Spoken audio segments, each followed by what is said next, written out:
the live stream experience should transform the viewer into a participant. So if you just put up a, surveillance video or a webcam, no matter who you are as an artist, you might get some people to tune in, but they're not going to stick around, and they're probably not going to come back, and they're not going to invite their friends and share it out and have this, a collaborative participatory broadcast. And, how do you get over that hurdle? One is the Jordan, what's happening, man? How are you feeling? I'm good, Sam. How you doing, brother? I'm good, man. And I'm very excited for the guest we have today, Mr. John Petrocelli, the CEO of Bulldog DM. John is a live streaming OG and has been working in the live streaming industry and world for the past 20 years.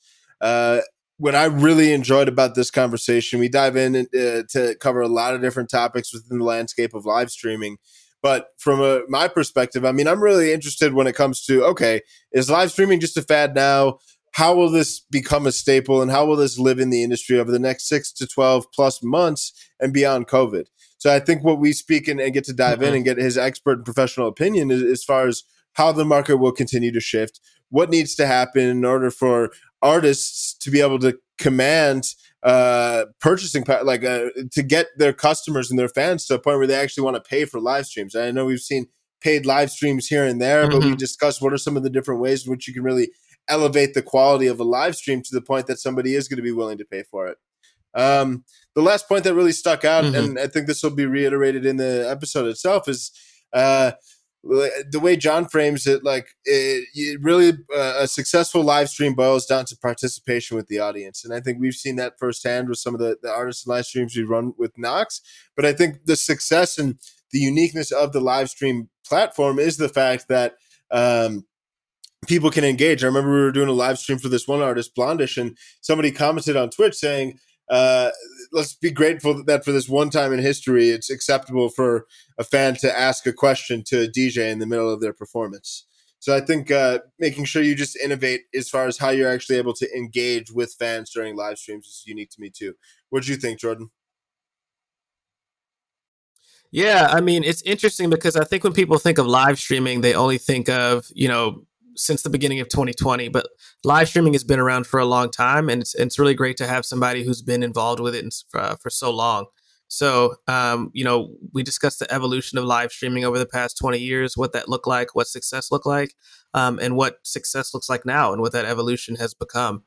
So it's been really great it was really great to hear not just tactics about today, but also the history of live streaming since John incorporated it into his career.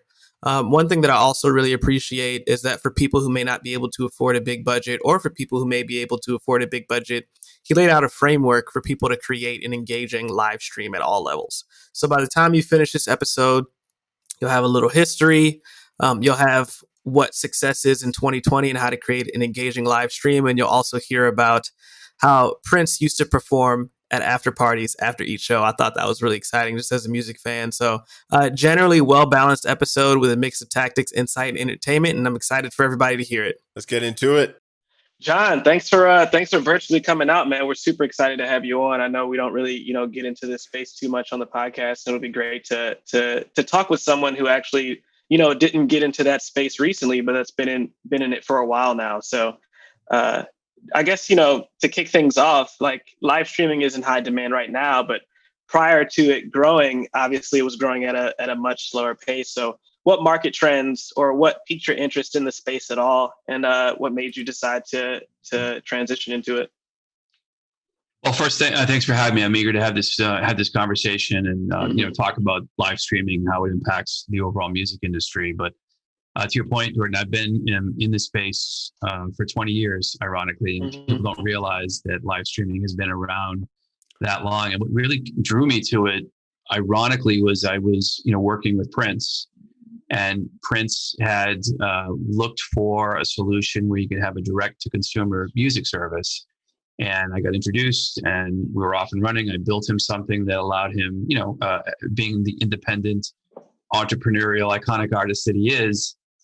It became super successful for him, and he created, or I should say, he offered anything and everything in this music store. Audio, video, EPs, full records. Things that music he would write and create and produce over the course of a weekend and publish out on Monday. And as part of that, he launched a massive, I think people refer to it as almost as a comeback tour, and said, I want to sell tickets directly to my fan membership as well. So my team had to spin up this ticketing solution. So he would perform, say, at Madison Square Garden or the Staples Center, and he would take the best, maybe 3,000 seats and offer that exclusively in his fan club. And how that got me in, I got to then go see him perform pre-tour as he warmed up, and then throughout the tour. And if you've ever seen Prince perform, it's this massive, incredible 2.5, 3 hour show. And then afterwards, it's an after party that goes on, and he plays for another 3 or 4 hours. And my thinking was, I wanted to tell my friends about this. Like what I'm witnessing, I would see him, jamming with Alicia Keys and Stevie Wonder in his living room, in general.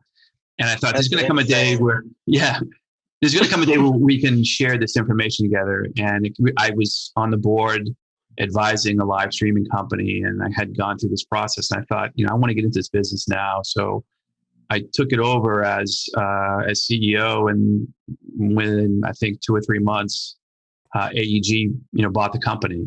And now I was fully involved in it and, working in that capacity. And we quickly went on to execute the most watched live streams of all time. This is about 10 years ago. It was the Grammys, Oscars, Masters, TED Conference, E3, all of MTV's live events. And prior to the acquisition, I had, started a conversation with YouTube about why live video might be important to them. One, as a means to drive an audience to the shows, and then 2, expose the audience to all the assets that live on YouTube post-event. And we had this proof of concept with Alicia Keys performing at the AEG venue in Times Square, live streamed on YouTube, brought to the viewer by American Express.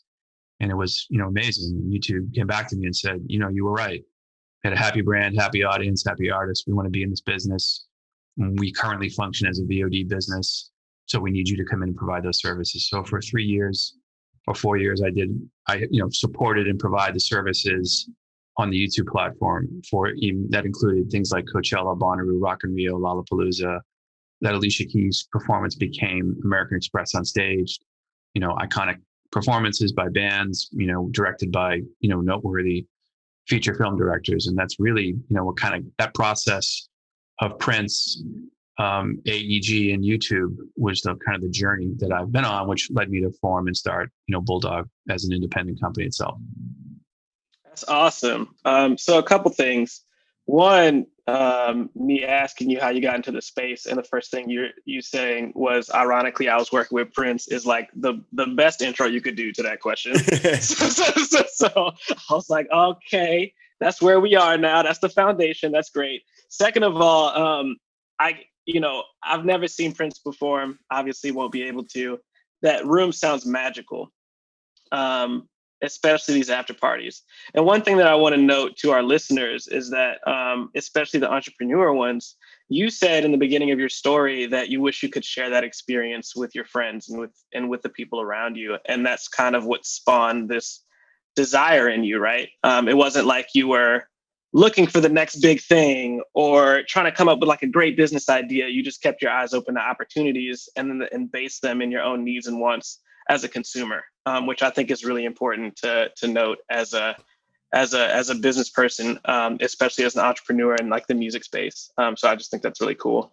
I just have a question out of curiosity. What did the live streaming space look like back then? Because I know a lot of us, we stream on our phones, we stream on our computers, right? But 10, 15 years ago, computers were a lot slower. Even 20 years ago, what did the capabilities look like in terms of how you could live stream, and what were you actually live streaming to, and what did that kind of evolution look like? They were, only word I can use to describe it is really primitive. The industry became known for the failures more so than the successes.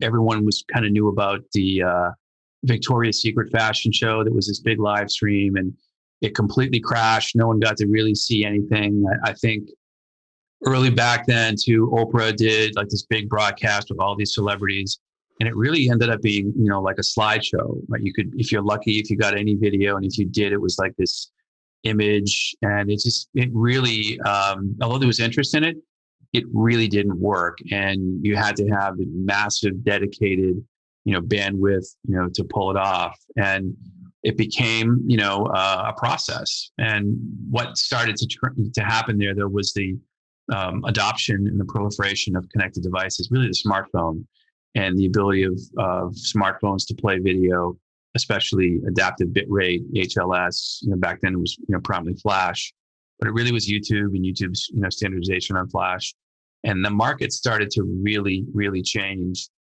And in parallel, I think another important consideration is the kind of the fueling and the drive of the experience economy. Really led by millennials who have their priority in life is a shared experience with their friends, ideally music, much more so than buying a house or a watch or a car. So it started to wake up, given, more connected devices entering the space, better bandwidth connectivity, more emphasis on shared experience. So if you couldn't be at the show, you, like I did back when I really wanted to share with my friends, like what I was seeing Prince, because it was a different performance every night. It constantly changed. And he also had musicians that were the greatest musicians like to walk this earth. And as the market started to unlock itself, then you saw, Twitter buy Periscope and Amazon acquire Twitch, YouTube starting to offer more live streams. And then now we're in a place where live video is pretty well adopted on a platform like Instagram. So now with the social platforms in the last 3 or 4 years getting on board, and then the pandemic coming on, it just, when every musician in the world is stuck in the living room back in April, they're doing live shows on Facebook and wherever they can. It really escalated and I'd say accelerated the live streaming business in and of itself throughout all aspects of it. Yeah, no, I mean, it's been amazing to see the massive influx of live streams. And I think even too, just the progression in your experience and seeing it at its primitive stages to now where like you could watch like a couple YouTube videos within like 30 minutes, like be doing a semi-professional like live stream setup, given you have the appropriate equipment. In that same vein, I mean, you worked at AEG, you have some kind of general perspective and I mean, you're deeply entrenched in the industry as a whole. So I know there's a lot of mumblings, like undoubtedly massive spike in April, right? When lockdowns really started a lot in the US, and it's definitely continued. And I mean, live streaming is very much the new norm. Do you think it's oversaturated? And do you think that what do you think will need to happen in order for this to be a continued staple in the industry to a point where it doesn't turn off consumers? Just another live stream. In March, me as a business owner, I probably had 3 competitors, and today I have 50, maybe 70, maybe upwards of 100. And I kind of understand that, right? When it's a hot space, you're going to have more entrants into the market. And for music, unfortunately, the live music industry is suspended and it's on hold. And touring and festivals, we're probably not going to see them for at least a year, and there's some estimates that it may be longer. And I think what's happened is there's also been a learned behavior. Everybody has live streamed something, whether you're a kid doing distance learning, or you're a grandparent, Zooming with your family, or you've watched a versus battle on Instagram. Almost everybody has live streamed, something. So I think that's been helpful for the music business. And why I believe that is that, there's been now growth around like live pay-per-view streaming, where artists can monetize and they can make money, and the money goes directly to them. It's not necessarily going to multiple, middlemen or intermediaries, I think, which is an important note. But I do think there will come a time, and this is great, theory, I think, espoused by Mark Geiger. If you look at the flu of 1918 and the massive deaths that occurred, eventually there was a vaccine, and that gave birth to the roaring 20s, and everybody was back and living and enjoying life. I think that's going to happen to the music business. Once we get through this, I think live music is going to be more popular than it has ever been, whether you're doing a little show in a tiny room or you're doing, a massive stadium show. the audience is going to be that, amped up and geared for the long run. And I think now live streaming is going to become a logical extension of that entire marketplace. So if your favorite artist is performing a gig in Miami and you live in Detroit, it's going to be a logical extension now that you could buy a virtual ticket, or it's going to be brought to you by a Samsung or a Nestle or a Coca-Cola. It's going to be available to you because the music, the artists themselves, if they were reticent about live streaming, they're no longer reticent now because they're doing shows where their wife or their husband is walking through the room, or their kid or a dog. And one thing we've seen is a younger consumer really wants to know that artist authentically, because we're all in this is our first time in history that we're all in the same condition, together, whether you're Jay-Z or you're just a regular guy, down the street. But I think there is, you could argue, that there is an oversaturation happening, but I also think you're seeing quality being elevated, better audio, better video, better experiences, ways to monetize. And I think it's evidenced too in, I think people want to be around music. The World Series is at its lowest rating ever, and NFL ratings are down substantially. I think people have, in general, music is a massive, massive passion point for a majority of the global population.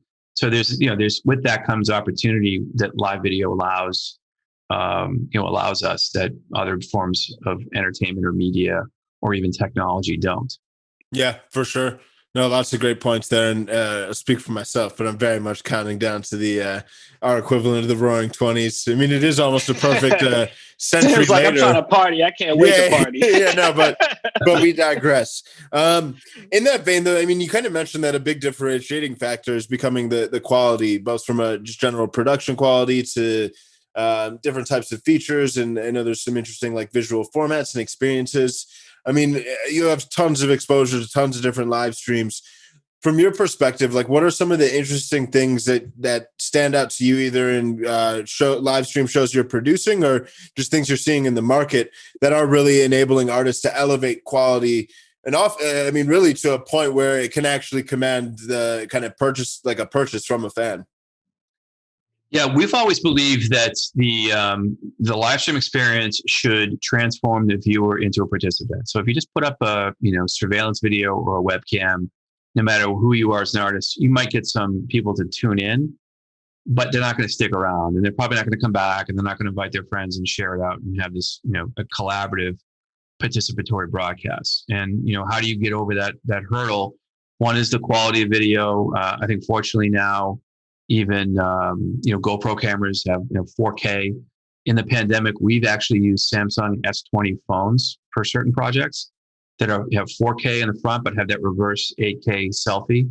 So you get a super high quality experience, and we can even take the video from that phone and send it. We can bond it with the Wi-Fi in the room and the carrier, and have this bonded cellular experience where we can encode it and deliver almost a broadcast grade experience. Mm-hmm. So that's one. Two, initially, I think people were just using their phone for their shows, and audio. Anything I've learned in doing this for forever, audio matters more to the artist than the video does in a live stream. So the ability to elevate the audio we've even created kits, and we can ship them out to the talent that have some sort of a dedicated capture camera device, but also a real microphone, so a lav or a shotgun mic, and then even a lighting panel. I think transforms that experience. There's a lot of ways that's elevated, and most people have been cooped up. They've invested and they've bought some kind of gear that's going to give them more credible quality. But quality tends to unlock more watch time, which if you're looking to have a brand sponsor a show and you're a music artist, that's of critical importance. And that's where you can unlock some success.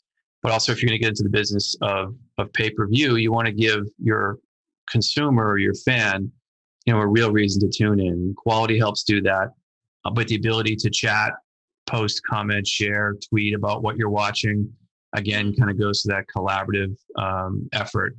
We've done things that have included like live polling or live trivia. So now the fan is that much more engaged. The ability to switch camera feeds in a show, so it's the complete opposite of being fed like a linear television, very passive Right. broadcast, when the viewer can kind of curate their viewing experience in a live stream, that goes a long way. We've even done things in a stream, festival environment. You've got a lineup of artists.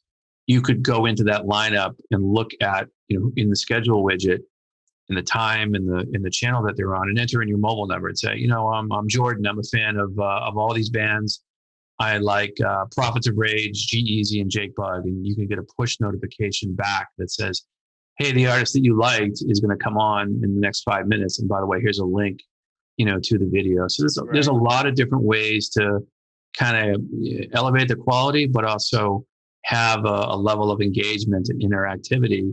And artists, with streaming, you can also geo-filter. So tonight's concert might be just for the US. And then next, Thursday night, it might be for Latin America, and then we're going to go on a tour, and it could be the UK and Germany and Southeast Asia. So there's a lot of things you can do in the pandemic as an artist now, using tech, but also having that kind of quality experience that's going to help you monetize as we get through this, suspended situation that we're all in. Totally. No, those are some great examples and potential like tactics or features people can deploy. When it comes to the revenue potential of live streaming, I mean, I think it's going to be obviously damn near impossible it is impossible to replicate the live touring industry via live streaming. But do you think live streaming stands a chance to become a very prominent revenue stream within the music industry? Because I know right now it seems like it's happening in pockets here and there for certain artists, but it's by no means hit any level of kind of like critical mass as far as like consumers being conditioned to buy. Like, do you see that happening in the next 6 to 12 months? I'm a live music, major fan. And, honestly, there's no substitute for being at the show. Again, even if you're in the back row or you're at a giant, you're at Bonnaroo or, no matter what, I think what we've in the live streaming industry tries to do is represent the next, best thing. And, with the quality of some of these shows, you get a pretty near to, close to experience. Again, not like, you're shoulder to shoulder and you're looking up at the guitarist, but the live music industry is a $25 to $30 billion industry. And, clearly live streaming is not going to supplant or even, remotely eclipse that. Although I have seen things, the live streaming, not music related, but in China, this is like a $4 billion industry where people make these, micro donations to people that are doing, everyday tasks on a live stream. So I don't think we're going to see, a complementary source of revenue in the live streaming market, but it certainly can be additive in a lot of ways. And you could also make the argument that you don't have a lot of the cost structure you have. If you're going to do a live performance, it could be a stripped down performance by a band in their studio. And, that might be, one thing I learned when working with Prince, there's a segment, there's the whole argument about, your 1,000 super fans are your future. And if you can work with them and give them reasons to support you financially, you can make a great living there. So I think there is a way to make supplemental or I think additive income, and it could be through virtual ticket sales to live streams. But also, we're big believers in the Madison Ave as a source of revenue for the live streaming industry, and that's largely based on the fact that brands are under siege. The average consumer attention span has dropped in recent years from 12 seconds down to 8 seconds. And if you execute a live stream, particularly with music properly, we've seen watch times 10, 20, 30, 40, minutes. Sometimes we did one, festival for Coca-Cola where the average watch time on desktop was 113 minutes. And that's it's a big way to monetize. And these brands have massive cord cutting problems. They have brand safety and they have ad blocker problems. And live music brought to you, it doesn't, again, can be a local brand or it could be a Procter & Gamble. I think that's an interesting way to monetize and kind of fill in some of the, the missed revenue that people aren't making as they're out actively touring. But no, I don't see live streaming supplanting or changing the live music industry, but I think it can certainly add revenue. Yeah, I actually, when I think of the live streaming ecosystem, I think a lot of people think of it as supplementing the live in-person physical industry, and I totally get that. But this is just my personal opinion. I do think that kind of leaning into live streaming as its own experience will be kind of like the next. Like, how do you lean into this as this isn't just an opportunity to pretend, quote unquote, like you're in the room, but this is an experience in itself, and there's going to be an experience that live streamers have that maybe the people inside of the room don't have, like it is with people inside of the room versus live streamers. I think about some of the live streams that I would see if obviously we're in a global pandemic, and I could totally see me inviting like 4 or 5 friends over, drinking and looking at a live stream on a surround sound set, and we can talk to each other. Actually, we're not like wall to wall packed with people in a room. We can order food there. Like, those things are very particular to like a live stream setting. And I'm just wondering, not wondering, but I'm interested to see how businesses kind of lean into that narrative. Is like, you can either go to the show or you can live stream, as opposed to what I see a lot of now, not necessarily anything you said, but what, you could go to the show, and if you can't, you can look at the live stream. That's kind of like a difference in how to approach the market. But yeah. Great points. And, if we look at this through the lens of the promoter, and again, having worked at AEG, they were worried about, ironically, cannibalizing ticket sales. And it's actually just the opposite. When Michael Rapino, the head of Live Nation, announced a partnership with Vice where he would put some live concerts on the Vice platform, he was on, I think, CNBC. And the first question they asked him was, "Hey, Michael, aren't you going to cannibalize, ticket sales?"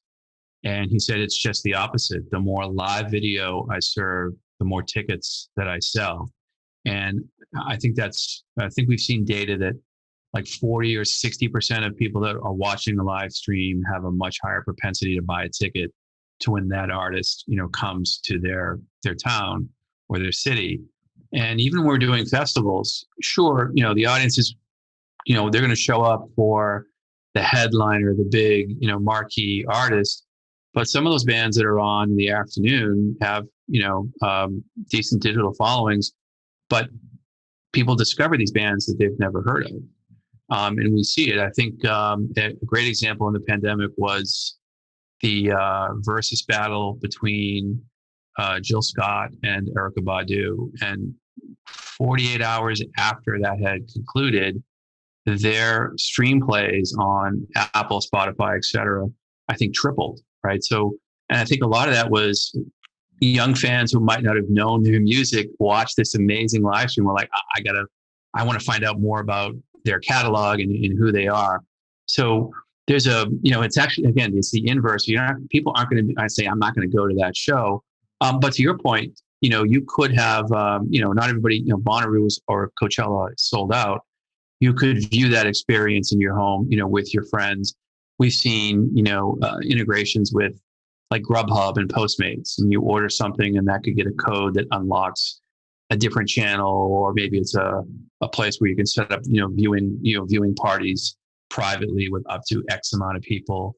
We did, I think, something really interesting in the pandemic with Genius, where they launched the Genius Live platform and did this really interesting interactive show with Wiz Khalifa. And the audience could, for free, pick some of the songs in his set list. For $10, you could join a Zoom party. And it was literally was a party, and we would bring people in and out, and he was the center of the show.